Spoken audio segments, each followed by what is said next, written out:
Earlier, I spoke via Skype to an expert in this field, Keith Mackey. He's the president of Mackey International Aviation Safety Consultant.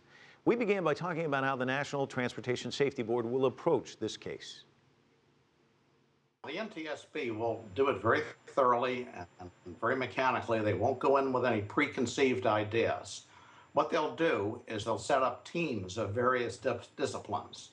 For example, they'll have an operations team, they'll have a weather team, they'll have a structures team, they'll have an engines team, and they'll have a human factors team, and any others that they find necessary. And they'll review the conditions as they know them. They'll go over the radar flight tracks, they'll go over the cockpit voice recorder and the data recorder, which records a tremendous amount of information, and they'll be able to very accurately reconstruct the flight. And then using that information, they'll form opinions and find a probable cause.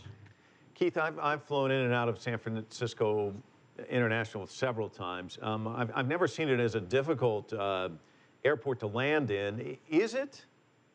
No, it really isn't. The runways that they were landing on, there are two parallel ones, 28 left, which they were on, and 28 right. The runways are very close together, much closer than at normal airports. And consequently, the approaches are a little different to keep the airplanes properly spaced from each other. But other than that, flying visually in there, of course, you're over the water somewhat. You're not quite close to the land, and that can possibly provide a little bit of unusual depth perception, or the ability to recognize things visually wouldn't be the same as it would be, for example, on a runway that was surrounded by land. What should we be looking for over the next day or two, would you say? What are the key things that you're going to be looking for? Well, I think we've discovered already that the instrument landing system was not functioning. And because the weather wasn't bad, that's really not a required thing.